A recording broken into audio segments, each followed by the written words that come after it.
Welcome to Garden Wise Adventures. My name is Molly, and today it's time for yet another Plant of the Week video. It's mid-October, fall is coming, the weather is starting to change, and today I wanted to talk about one of my very favorite herbs. It's one that not too many people grow, but more and more people that I know of are starting to try and grow it, and that is saffron. Now my saffron is blooming and I'm ready to harvest it.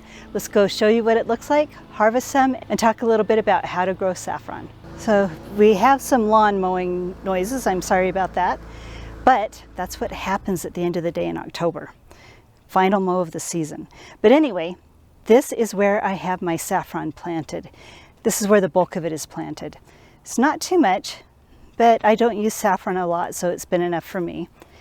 And they're absolutely a gorgeous little flower. They're part of the crocus family,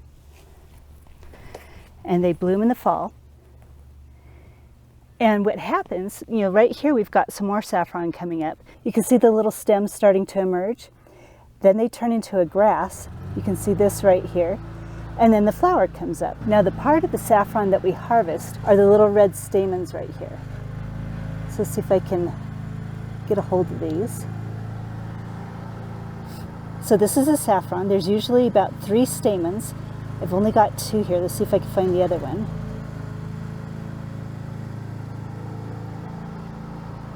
So there's the 3 stamens. They're really a gorgeous color. So I have this on the hood of my son's car, but I put them in a little bowl like this, and then I let them dry. These are all the ones that I harvested yesterday, and then I just let them all dry out, and then I use a vacuum sealer and vacuum seal them into a glass jar, and that's how I store them. Now when you use saffron, I think most recipes, if you're going to use just a single recipe, they call for the use of 6 of these stamens per recipe. So you don't generally get a ton to use, but they are fun to grow. Now saffron do have some pretty specific requirements. What they do need is they need a very well drained area that stays relatively dry in the summer and then wetter in the winter. They are a winter grower. I'm in Utah zone 7, and I think they're hardy down to zone 5 or 6.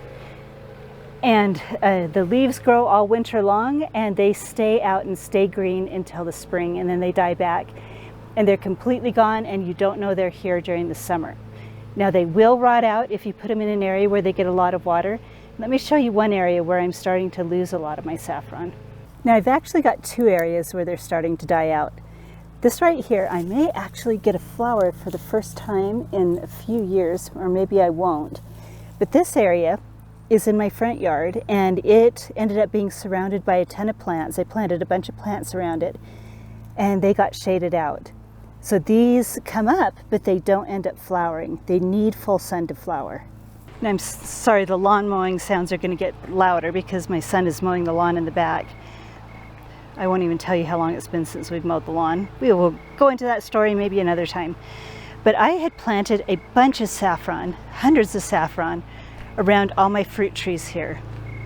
But then I planted strawberries, and the strawberries need quite a bit of water, and I think the water's rotting the bulbs.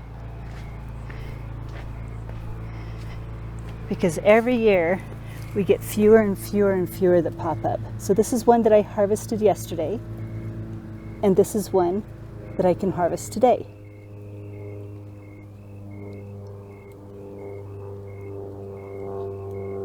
So there's the 3 stamens for this one.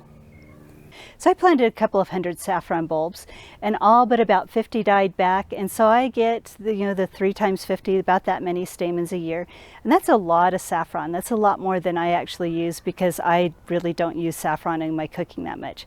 But I think it's absolutely gorgeous fall flower, and it's fun to have it. It's one of the most expensive spices in the world because of the difficulty of harvesting a ton of it. And there's only 3 stamens per flower. So you have to have a lot of land to grow a lot of saffron, and then you have to have the manpower to individually hand harvest all of it. That's why it's an expensive spice. But it is definitely something that you can grow at home. It's pretty easy as long as it has the conditions that I described before, which is dry during the summer, not completely dry, but drier in the summer, full sun, and an area where they can get the moisture in the winter. Now beyond that, there's really nothing else you need to do with saffron. I fertilize them when I plant them, but that's it. Maybe they would do a little bit better if I fertilized them in the spring. Now I would love to hear if you grow saffron and where you live and how well it does in your area and if you have to do anything special to it. I'd also love to hear if you've had more success with the bulbs not dying back. So hopefully this video has been helpful for you. If it has been helpful, I hope you like, subscribe, share it with your friends, and go have a wonderful garden adventure.